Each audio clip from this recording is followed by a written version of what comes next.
하나님께서 선악과를 따먹고 타락하지요. 하나님 말씀에 불순종했습니다. 이 창세기 1장, 2장, 3장이 굉장히 중요합니다. 이것이 우리의 모든 신앙의 기초가 됩니다. 이 신화가 아닙니다. 창세기 1, 2, 3장을 신화로 하는 사람이 있는데 신화가 아니라 실제로 있었던 사건입니다. 그 후로 이제 아담의 자손들이 점점 더 늘어나게 되고 번성하게 되었어요. 그러면서 사람들이 죄를 짓기 시작합니다. 그래서 하나님께서 보실 때에 사람의 죄악이 세상에 가득하고 그의 마음으로 생각하는 모든 계획이 항상 악할 뿐임을 보시고 하나님께서 땅 위에 사람 지으셨음을 한탄하시고 마음에 근심하시고 결국 물러서 심판하시게 됩니다. 그런데 하나님께서 노아에게는 은혜를 베푸셨어요. 그래서 노아에게 방주를 만들라 하셨지요. 요즘 우리 주일 오후에 특강이 너무나 참 감명이 있죠. 지난 주일에는 이 방주의 비율에 대해서 우리가 들었습니다. 혹시 방주의 크기를 기억하시나요? 길이가 300규빗, 너비가 50규빗, 높이가 30규빗. 이게 예사 문제가 아니라 이 비율이 얼마나 놀라운가. 이 비율이야말로 가장 안전한 구조였다라는 것이 20세기에 들어와서 여러 실험을 통해서 입증이 됩니다. 저도 사실은 아라랏산에 방주가 발견되었다 이런 걸 좀 강조하려고 했는데 그게 중요한 게 아니더라고요. 지금부터 약 4,500년 전에 어떻게 이런 비율로 방주를 만들 수 있었느냐. 노아가 전문가가 아니잖아요. 창세기를 기록한 모세가 전문가가 아니잖아요. 그러니 이 비율이 어디서 왔겠느냐. 하나님으로부터 왔다는 거죠. 그래서 이 성경은 사람이 쓴 책이 아니라 하나님 말씀이다. 참 놀랍죠. 그래 지난 주일 오후에 제가 이제 그 특강을 듣고 말씀을 드렸듯이 이제 6장 마지막 절에 노아가 그와 같이 하여 하나님이 자기에게 명하신 대로 다 준행하였더라. 하나님 말씀대로 다 준행하였더라. 이게 살 길입니다. 노아가 방주를 만들다가 요거 비율을 조금 자기 마음에 드는 대로 조금 고쳤으면 어쩔 뻔했어요. 이 300규빗, 50규빗, 30규빗 요 비율로 만들어야 가장 안전한 배가 나옵니다. 그리고 이게 풍랑 속에서 그 안에 생물들이 가장 평안하게 있을 수 있습니다. 만약에 노아가 이 비율대로 안 만들었으면 혹시 살아남을지라도 그 안에서 구토하고 멀미하고 난리 났겠지요. 그래서 우리가 하나님 말씀대로 살아야 돼요. 하나님 말씀대로 준행해야 돼요. 참 안타까운 것은 오늘날 사람들이 이 하나님의 말씀을 존중하지 않는다는 것입니다. 아니, 안 믿는 세상 사람들이야 말할 것도 없지만 예수 믿고 구원받았다 하는 사람들조차 이 하나님의 말씀을 존중하지 않아요. 우리가 하나님 말씀을 들을 때에 정말 하나님을 경외하는 마음으로 들어야 되고 하나님 말씀 읽을 때에 무엇보다 하나님 말씀대로 다 준행하였더라. 노아처럼. 그렇게 살아가는 것이 가장 안전하고 평안한 길이 되겠지요. 아멘이십니까? 자, 이제 우리가 7장을 읽어봅시다. 여호와께서 노아에게 이르시되 너와 네 온 집은 방주로 들어가라. 이제 방주가 예비가 되었어요. 그래서 방주로 들어가라. 이 세대에서 네가 내 앞에 의로움을 내가 보았음이니라. 자, 이 의로움에 대해서 6장에서 설명했습니다. 지금 세상에 죄악이 가득한데 노아라고 죄가 없겠어요? 그런데 왜 노아를 의롭다고 하셨느냐? 6장 8절에 먼저 답이 나와요. 그러나 노아는 여호와께 은혜를 입었더라. 그렇죠. 하나님의 은혜를 입어서 우리가 하나님과 올바른 관계를 맺을 수 있고 그것이 의로움이 되는 것입니다. 노아가 물론 훌륭한 사람이죠. 그러나 어떤 인간도 자기의 어떤 선한 행위나 어떤 공로로 하나님 앞에 설 자격이 없습니다. 그렇죠? 은혜를 입었기 때문에 의로움을 인정받는 거예요. 우리도 마찬가지입니다. 우리도 하나님의 은혜, 십자가의 은혜를 입었기 때문에 하나님이 우리를 의롭다고 하시는 거예요. 자, 그래서 여호와께서 노아에게 이르시되 너와 네 온 집은 방주로 들어가. 이 1절에서 저는 굉장한 도전을 받았던 적이 있습니다. 너와 네 온 집은, 자, 누가 구원을 받느냐? 너와 온 집이 구원을 받았습니다. 내가 예수 믿으면 나 하나로 끝나지 않고 온 가족들이 다 예수 믿고 구원받을 수 있는 길이 열린다는 사실입니다. 제가 이 말씀에 크게 힘을 입었던 것은요, 이제 저희 가족들이 다 예수 믿고 구원받아 신앙생활을 하는데 딱 마지막으로 한 분 남은 분이 계세요. 저희 아버님. 옛날 90세 노인. 절대로 예수 믿을 분이 아니에요. 그런데 이 말씀을 보면서 너와 네 온 집이, 그리고 성경을 보니까 이 라합도 마찬가지거든요. 기생 라합. 그 정탐꾼을 숨겨두잖아요. 그때 정탐꾼이 그 여리고 성을 이제 공격할 때에 라합에게 미리 약속을 합니다. 네 부모와 형제와 네 아버지의 온 가족을 다 네 집에 모아라. 다 피신시켜라. 그래서 정탐꾼을 숨겨둔 라합만 구원받은 것이 아니라 부모와 형제와 그 아버지의 가족이 다 구원을 받습니다. 그래서 성경에 눈을 뜨고 보니까 다 그래요. 그래서 그 유명한 말씀 사도행전 16장 31절 말씀 아시죠? 요새는 이 예배당에 그걸 잘 안 걸어놨더라고. 예전에는 예배당마다 그거 많이 걸어놨었어요. 밖에서 보면 뭡니까? 주 예수를 믿어라. 그리하면 너와 네 집이 구원을 받으리라. 그렇죠? 그래서 저희 아버님 정말 예수 믿을 분이 아닌데 이 말씀에 힘을 얻고 기도하고 이제 그 노인들만 모시고 하는 경로 캠프가 있어요. 남원에서 캠프가 있었는데 제가 이제 거기 모셔다 드리고 이제 마지막 날 저녁에 또 이제 모시러 갔어요. 이제 마지막 날 이제 다 마치고 그 사회하시는 분이 자, 이번 캠프 기간에 예수 믿고 구원받은 분들 나와서 간증하세요. 그는 이제 저는 그때 막 이제 도착해서 뒷자리에 앉아 있는데 제 1번으로 나가신 분 저희 아버지였어요. 너와 네 집이 구원을 받으리라. 그래서 여기 계신 분들 가족들 생각할 때 가슴이 아프죠? 이 말씀 붙잡고 기도하세요. 너와 네 온 집이 방주로 들어가고 라합도 온 가족이 구원받고 빌립보 간수도 온 가족이 다 예수 믿고 구원받았어요. 그래서 우리가 이 말씀을 붙잡고 기도할 수 있습니다. 지금은 도저히 내 남편이 예수 믿을까? 우리 부모님 구원받을 수 있을까? 내 자녀는 너무너무 멀리 갔는데 하나님의 말씀은 신실합니다.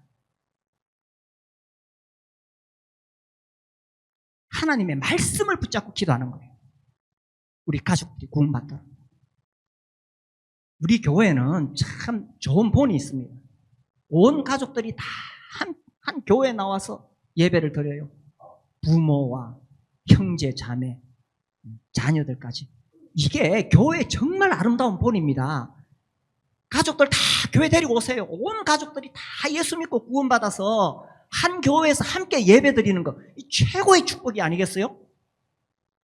또 아멘이 없으시네. 그리고요, 그렇게 되면 그런 가족들 밑에 자라나는 손자, 손녀들이 자연스럽게 믿음 안에서 자라가게 됩니다. 그래서 우리 교회 자랑거리가 뭐냐고 물으면 우리 교회는 가족들이 다 나와서 예배 드린다. 형제, 자매, 부모의 형제, 자매들까지. 그래서 우리가 이 말씀 붙잡고 기도할 수 있습니다. 특별히 가장의 책임이 큽니다. 히브리서 11장 7절에 보면 이 히브리서 믿음의 장, 믿음으로 노아는 아직 보이지 않는 일에 경고하심을 받아 경외함으로 방주를 준비하여 그 집을 구원하였으니, 자, 노아가 집만 구원받은 게 아니라 방주를 준비하여 그 집을 구원하였다. 자, 가장의 책임이 너무 큽니다. 그래서 가장은 자기 자녀들이 다 구원받고 하나님께 예배드리도록, 그런 책임이 굉장히 크다는 거죠. 자, 그래서 우리 또 계속 읽어가 봅시다. 창세기 7장 2절. 너는 모든 정결한 짐승은 암수 7씩, 부정한 것은 암수 2씩. 아마 정결한 짐승은 제물로 바치기 위해서 암수 7씩, 또 부정한 것은 암수 2씩, 공중의 새도 암수 7씩. 이거 읽어보면요, 7장 읽어보시면 반복해서 나오는 단어가 있어요. 우리가 성경을 연구할 때 반복된 단어가 중요해요. 여기서 쭉 나오는 것은 암수입니다. 진화론자들이 설명하지 못하는 것. 하나님은 남자와 여자를 만드셨어요. 그죠? 그리고 암수.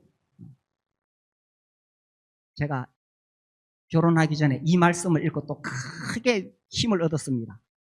아, 구원받으면 다 짝이 있구나. 예수 믿고 구원받으면 다 짝이 있어요. 하나님께서 암수 다 하셨어요. 아, 나는 구원받았는데 왜 아직도 짝이 없지? 혹시 우리 청년들 그렇게 생각하시면, 내가 주님의 뜻을 구하면 짝을 만나요. 그런데 내 뜻을 구하면 짝을 못 만나요. 이게 원리입니다. 어떤 짝을 만나야 되느냐? 세상의 그 어떤 조건보다 일단 예수 믿고 구원을 받아야 돼요. 그것이 가장 중요한 일입니다. 예수 믿고 구원받은 사람과 내가 결혼해야 되겠다. 그렇게 자기 개인의 어떤 야망을 다 내려놓고 구원받은 사람하고 결혼하겠다. 이렇게 마음먹으면 다 짝을 구할 수가 있습니다. 그게 왜 암수냐? 여기 또 읽어보세요. 3절. 공중의 새도 암수 7씩을 데려와 그 씨를 온 지면에 유전하게 하라. 그렇죠? 왜 암수겠어요? 새끼들 낳으라고. 구원받은 하나님의 자녀도 마찬가지겠지요. 구원받은 사람하고 결혼해서 믿음의 자녀를 키워야 됩니다. 믿음의 자녀. 그래서 구원받은 사람과 결혼하는 것이 너무 중요한 거예요. 내 자녀를 믿음 안에서 키워야 되니까. 그래 유전이 되잖아요. 그죠? 우리 청소년들 잘 듣고 있나요? 꼭 믿음 안에서 결혼하고, 특별히 우리 이 형제님들도 중요하지만 우리 자매님들, 정말 내가 이 땅에 사는 동안 중요한 사명이 있어요. 그건 내 자녀를 믿음 안에서 키우는 거예요. 요즘 이제 여성들이 워낙 능력이 있어서 직장에서 막 승진하고 사업하고 성공하고 세상적으로, 그러다 보니까 여성들의 활동이 너무 중요한 시대에 살고 있어요. 그러나 하나님께서 구원받은 그 자매에게 주신 가장 큰 사명은 자녀를 믿음 안에서 키우는 거예요. 우리 자매님들 잘 들으세요. 하나님 앞에서 가장 큰 사명이, 내가 무슨 큰 빌딩 사고 내가 무슨 위대한 업적을 이루고, 이거 아닙니다. 이거 아니고 내 자녀를 어렸을 때부터 믿음 안에서 키우는 거예요. 이게 가장 중요합니다. 그래야 유전하게 하라. 그래야 이 믿음이 계속 흘러내려가게 돼요. 이거 실패해서 망한 데가 유럽이잖아요. 미국이잖아요. 캐나다잖아요. 그래서 자녀를 믿음 안에서 잘 키워서 이제 그 믿음의 대가 계속 이어지게 하는 거죠. 자, 그래서 방주로 들어가라. 4절. 지금부터 7일이면 내가 40주야를 땅에 비를 내려 내가 지은 모든 생물을 지면에서 썰어버리리라. 5절. 그 다음에 5절 우리 같이 읽어봅시다. 시작. 노아가 여호와께서 자기에게 명하신 대로 다 준행하였더라. 오늘날 하나님 말씀을 가벼이 여기는 시대입니다. 예수 믿고 구원받았다고 하면서도, 예수님이 내 삶의 주인이라고 말하면서도 하나님 말씀을 가벼이 여겨요. 노아는 다 준행하였더라. 하나님 말씀대로 다 준행하였더라. 그래서 이제 이 방주에 들어가게 됩니다. 자, 근데 중요한 게 있어요. 방주에 들어가는데 언제 들어가야 되느냐? 이게 중요한 거, 이게. 자, 우리 훌쩍 뛰어넘어서 10절. 7일 후에 홍수가 땅에 덮이니 노아가 600세 되던 해 둘째 달, 곧 그 달 11의 날이라. 그날에 큰 기품의 샘들이 터지며 하늘의 창문들이 열려. 자, 여기 보니까 40주야를 비가 땅에 쏟아졌더라 돼 있는데, 우리가 창세기 1장을 읽으면 하나님께서 궁창을 만드셨어요. 그리고 궁창 위의 물과 궁창 아래의 물로 나누셨어요. 그래서 큰 기품의 샘들이라는 것은 이 궁창 아래에 있는 물들이 막 화산 폭발, 팍 폭발해서, 그죠? 팍 폭발하고, 그 다음에 궁창 위의 물, 궁창 위에 처음에 창조하실 때는 궁창 위에 큰 물 수증기 층이 있었어요. 이게 이제 하늘에서 창문들이 열려서 와르르 쏟아진 거예요. 단순히 40주야 비 온다고 온 지구가 덮이지 않습니다. 궁창 위에 물이 쏟아져 내리면서 이제 완전히 이 땅을 물로 뒤덮는 거예요. 자, 그래서 이제 그 다음 봅시다. 13절. 곧 그날에 노아와 그의 아들 셈, 함, 야벳과 노아의 아내와 세 며느리가 다 방주로 들어갔고, 그렇죠. 노아만 아니라 그 가족들이 다 구원받는 거예요.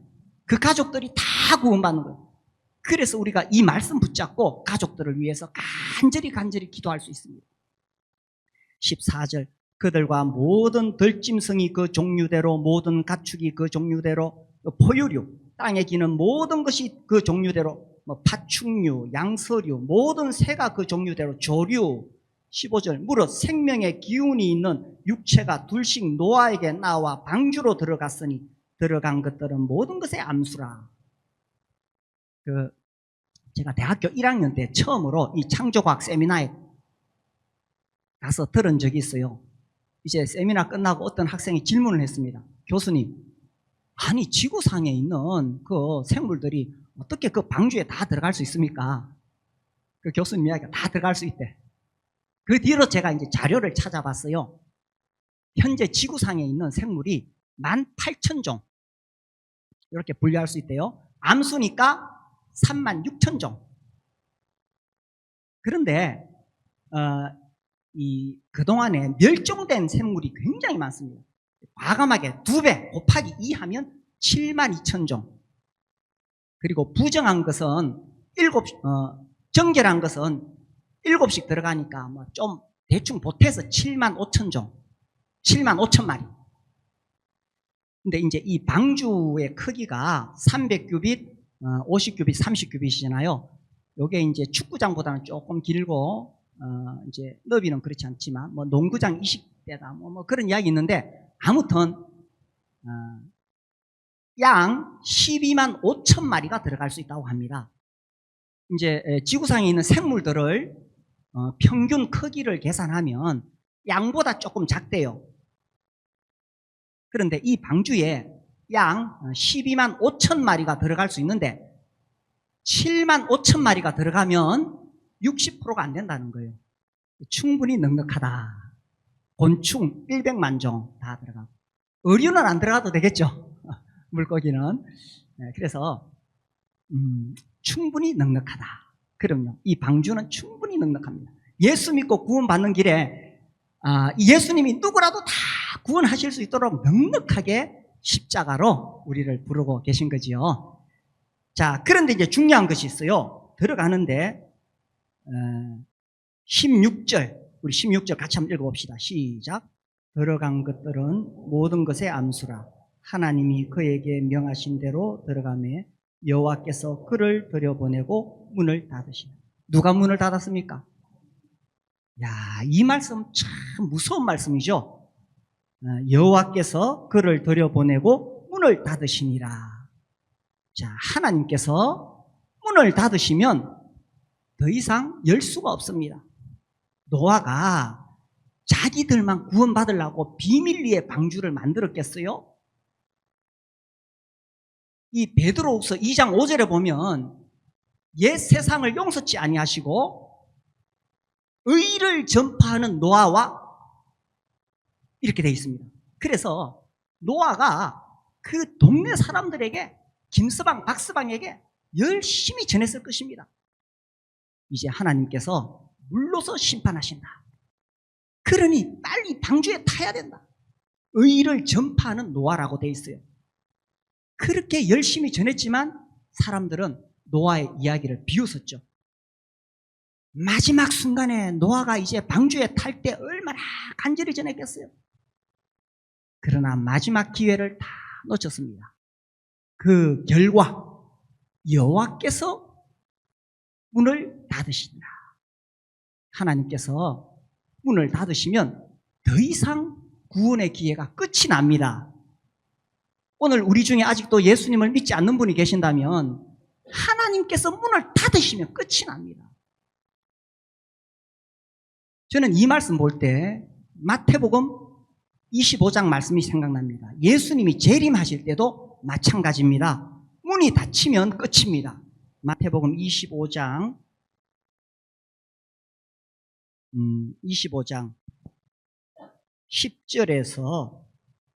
10절부터 제가 읽을게요. 그들이 살아간 사이에 신랑이 오므로 준비하였던 자들은 함께 혼인잔치에 들어가고 그 다음에 뭐라고 되어 있습니까? 문은 닫힌지라. 예수님이 재림하실 때에 구원받지 못한 사람, 준비되지 못한 사람, 그 제사 준비하려고 후다닥 준비하는데 문은 닫힌지라. 그 후에 남은 처녀들이 와서 이르되 주여 주여 우리에게 열어주소서. 문을 두드리며 절규를 했죠. 주여 주여 우리에게 열어주소서. 대답하여 이르되 진실로 너희에게 이르노니 내가 너희를 알지 못하노라 하였느니라. 이것이 잔인한 말씀이 아닙니다. 우리 주님은 충분히 믿을 수 있는 기회를 주셨습니다. 충분히 기회를 주셨지만 마지막까지 거절한 사람들에게 우리 주님 말씀하시기를 내가 너희를 알지 못하노라. 그런즉 깨어있으라. 너희는 그 날과 그 때를 알지 못하느니라. 이제 곧 우리 주님이 재림하실 것입니다. 언제 오실지는 알 수가 없어요. 그러나 우리 주님이 다시 오시면 그때는 구원의 기회가 없습니다. 문은 닫힌지라. 그때는 기회가 없습니다. 그래서 우리는 우리 가족들에게 문이 닫히기 전에 예수 믿으라고 전해야 되겠죠. 언제까지 기회가 있는 것이 아닙니다. 문은 닫힙니다. 다시 창세기 돌아와서 읽어보면요. 16절에 여호와께서 그를 들여보내고 문을 닫으시니라. 하나님께서 문을 닫으시면 열 수가 없다는 사실입니다. 지금이 구원받을 때입니다. 고린도서 6장 1, 2절에 보면 지금이 구원의 날이요. 은혜 받을 때다. 지금이 은혜 받을 때다. 지금 내가 예수님을 영접하지 않으면 기회를 놓치면 영영이 놓칠 수 있습니다. 19세기에 주님께 크게 쓰임받은 전도자 D.L. 무디가 있어요. 아무튼 D.L. 무디 대단한 인물이죠. 이분이 한 번은 청년들, 젊은이들을 모아서 복음을 전했습니다. 그래서 거기 옷에 있는 그 젊은이들이 대부분 다 예수님을 영접하고 구원을 받았어요. 그런데 한 청년, 한 젊은이가 자꾸 미적거리고 머뭇거리고 있어요. 그래서 무디가 개인적으로 만났습니다. 젊은이, 지금 예수님을 믿어야 하네. 지금 예수님을 영접해야 하네. 그때 그가 말하기를, 무디 선생님, 저도 언젠가는 예수님을 믿을 겁니다. 그런데 지금 제 계획은 서부로 가서 돈을 벌려고 합니다. 그래서 어느 정도 돈을 벌면 내가 큰 떼부자가 되겠다는 것도 아니고 어느 정도 돈을 벌면 다시 돌아와 예수님 믿겠습니다. 제가 약속합니다. 그로부터 몇 주 후에 이 무디가 소식을 들었어요. 그 젊은이가 중병이 걸려서 입원했대요. 그래서 무디가 또 그 병원에 가서 젊은이, 이제는 예수님을 믿어야 하네. 큰 병에 걸렸지 않는가? 그 젊은이가, 무디 선생님, 저는 곧 나을 겁니다. 제가 나으면 저는 서부로 갈 겁니다. 서부에 가서 돈을 어느 정도 벌면 돌아와서 꼭 예수님 믿을게요. 약속합니다. 우리가 할 수 없이 나왔어요. 그 젊은이가 이제 그 병이 나았어요. 퇴원을 해서 무디를 찾아왔습니다. 무디 선생님, 제가 말씀드렸잖아요. 나았습니다. 이제 저는 서부로 갈 겁니다. 저는 거기서 돈을 벌 겁니다. 어느 정도 돈을 벌면 다시 돌아와 예수님 믿을 것을 약속합니다. 다시 한번 무디가 간절한 마음으로 부탁했어요. 아니 젊은이, 기회가 늘 있는 것이 아니네. 지금 믿어야 하네. 하니까 이 젊은이가 얼굴이 변하면서 화를 냈어요. 아, 무슨 말씀하십니까? 아, 제가 약속했잖아요. 그리고 떠나갔습니다. 그 모습을 보면서 무디가 굉장히 불안한 심령이 들었어요. 그런데 그날 밤에 무디가 자고 있는데 그 젊은이 아내가 찾아와서 방문을 두드렸습니다. 무디 선생님, 한 번만 제 남편을 만나주세요. 지금 그가 갑자기 쓰러져서 죽을 것 같아요. 그때 무디가 말합니다. 아니요, 이미 늦었습니다. 이제 소용없습니다. 그러니까 또 그 아내가 간절히 또 부탁을 했어요.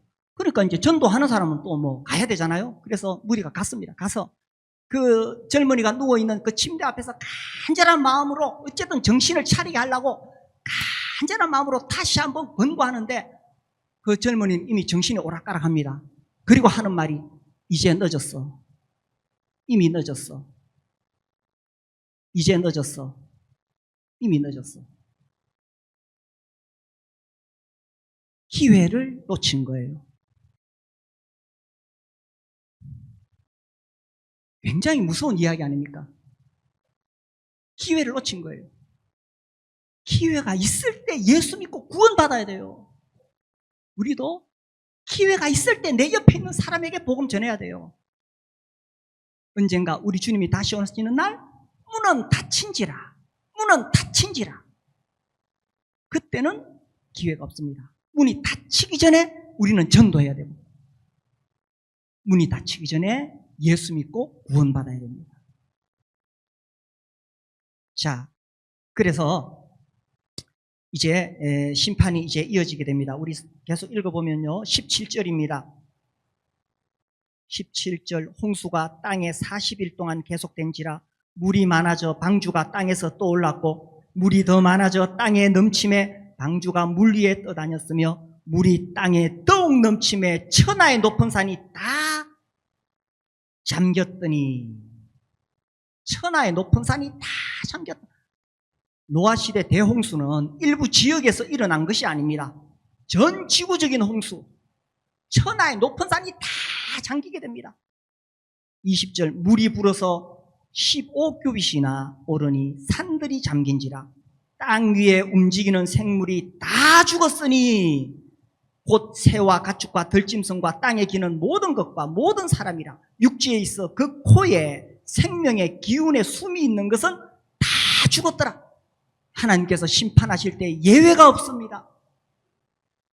이 노아 홍수의 심판은 마지막 예수님 재림하실 때에 불심판의 상황을 아주 명확하게 보여주는 그림입니다. 하나님의 심판에 예외는 없습니다. 다 죽었더라. 다 죽었더니 다 죽었더라. 그런데요, 이때 홍수가 나기 전에 사람들은 어떻게 살았을까요? 막 먹구름이 몰려오니까 두려워하면서 어찌할까? 불안해했을까요? 아닙니다. 이게 마태복음 24장을 봅시다. 마태복음 24장을 보시면요, 37절 노아의 때와 같이 인자의 임함도 그러하리라. 홍수 전에 24장 38절 홍수 전에 노아가 방주에 들어가던 날까지 사람들이 먹고 마시고 장가들고 시집가고 있으면서 홍수가 나서 그들을 다 멸하기까지 깨닫지 못하였으니 인자의 임함도 이와 같으리라. 지금 막 홍수가 나기 그 하루 전까지, 1시간 전까지, 1분 전까지 그들은 맛집 찾아다녔습니다. 골프 치러 다녔습니다. 빌딩 살라고 돈 버는 데 쫓아다녔어요. 이 마지막 홍수 심판은요, 이 홍수 심판은 마지막 불심판의 상황을 아주 명확하게 예언하고 있는 거예요. 물론 맛집도 찾아다녀야 돼요. 그죠? 열심히 일해서 빌딩도 사고 골프도 치러 다녀야 돼요. 그러나 내 삶의 에너지를 어디에 더 쏟고 있느냐 하는 거죠. 그래서 이 마지막까지 깨닫지 못하였습니다. 깨닫지 못한. 혹시 우리 가운데 깨닫지 못하고 살고 계시는 분이 계신다면 이거 정말 깨달아야 됩니다. 하나님 말씀을 믿습니까? 오늘날 사람들이 하나님 말씀을 너무 가벼이 여기고 있어요. 이 마지막 불심판 때까지 사람들은 먹고 마시고 시집가고 장가가는데 에너지를 쏟고 있었다는 사실입니다. 자, 그런데 매우 중요한 게 있어요. 그럼 누가 살아남았느냐? 이게 이제 중요한 거예요. 창세기 다시 7장 우리 23절을 같이 한번 읽어봅시다. 23절 7장 시작. 곧 사람과 가축과 기는 것과 공중의 새까지라.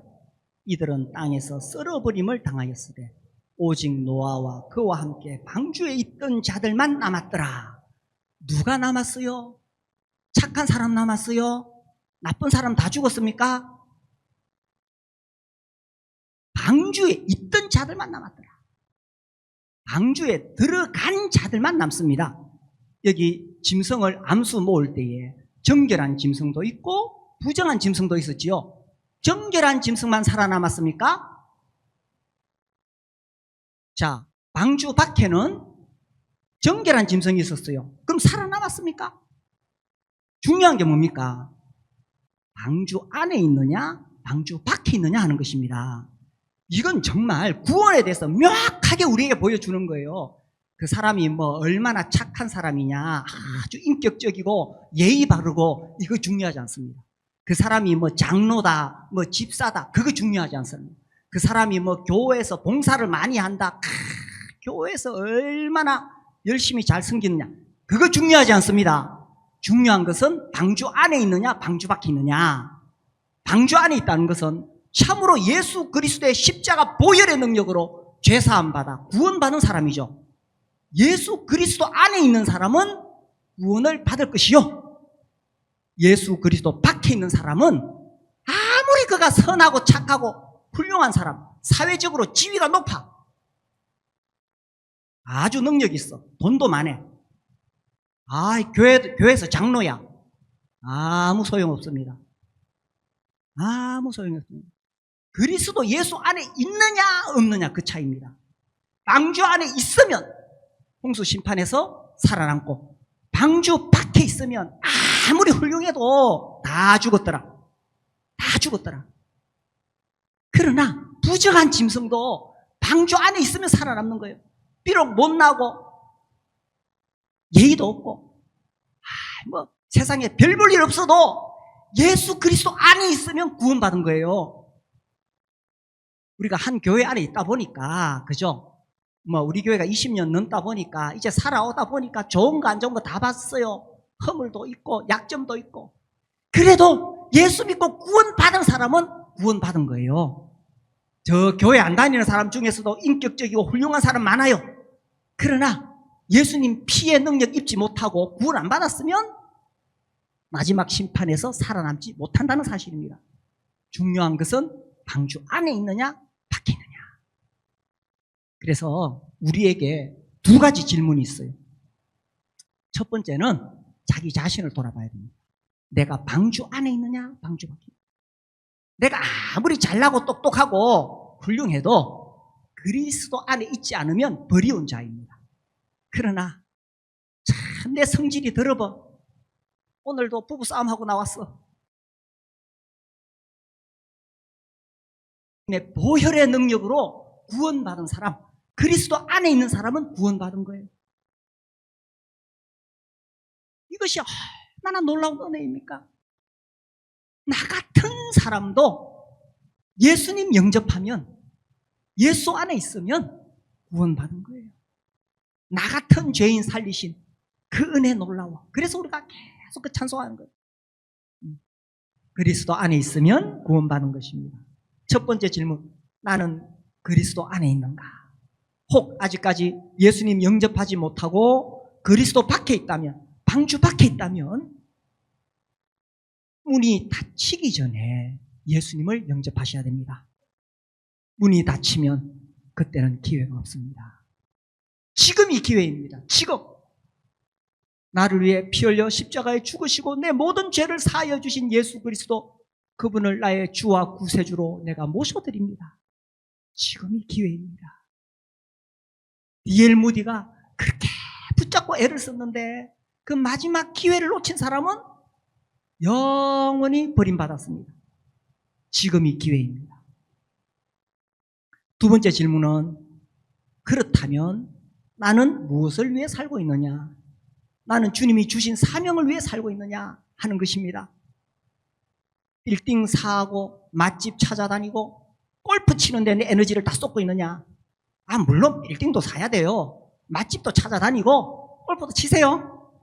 그러나 나의 진짜 관심, 나의 진짜 열정이 주님이 주신 사명, 영혼 구원하여 제자 삼는 데 있느냐 하는 것이죠. 하나님의 말씀을 믿으십니까? 하나님의 말씀, 노아가 그렇게 애타게 했어요. 하나님 물러서 심판하신다. 방주 안에 들어와라. 우리 베드로 후서 3장 봅시다. 베드로 후서 3장 5절부터 읽을까요? 5절에서 7절까지 읽읍시다. 5절부터 시작. 이는 하늘이 옛적부터 있는 것과 땅이 물에서 나와 물로 성립된 것도 하나님의 말씀으로 된 것을 그들이 일부러 잊으려 함이로라. 이로 말미암아 그때 세상은 물이 넘침으로 멸망하였으되 이제 하늘과 땅은 그 동일한 말씀으로 불사르기 위하여 보호하신 바 되어 경건하지 아니한 사람들의 심판과 멸망의 날까지 보존하여 두신 것입니다. 이 말씀 믿으세요? 저는 참 안타까운 게 있어요. 저처럼 신앙생활 오래 하신 분들, 과거의 청년 시절, 젊은 시절에는 하나님 말씀을 정말 하나님 말씀으로 믿었어요. 그런데 10년, 20년, 30년 세월이 흐르면서 오늘날 하나님 말씀을 존중하지 않습니다. 가벼이 여깁니다. 일부러 잊으려고 합니다. 5절에 나오잖아요. 5절 뒷부분에 물에서 나와 물로 성립된 것도 하나님의 말씀으로 된 것을 그들이 일부러 잊으려 함이로다. 일부러 잊으라. 하나님의 말씀을 자꾸 가벼이 여겨요. 잊으려고 해요. 하나님 말씀은 분명합니다. 7절, 이제 하늘과 땅은 그 동일한 하나님 말씀으로 불사르기 위하여 보호하신 바 되었다. 이 하나님 말씀 믿으세요? 이 하나님 말씀을 믿는다면 우리의 삶의 목적이 분명해집니다. 맛집도 찾고 골프도 치고 빌딩도 사지만 모든 삶의 중심에는 영혼 구원하여 제자 삼는 거죠. 아멘 소리가 너무 적은데요. 그렇게 살아야 안 되겠어요? 정말 하나님 말씀이라면. 이게 하나님의 말씀이라면 그렇게 살아야 안 되겠어요? 우리 그렇게 살 수 있게 되기를 바랍니다. 우리 진심에서 아멘이 되기를 바랍니다. 예, 주님. 그 다 불타버릴 건데, 예, 주님. 내가 정말 영혼 구원하여 제자 삼는 거 위해서 살겠습니다.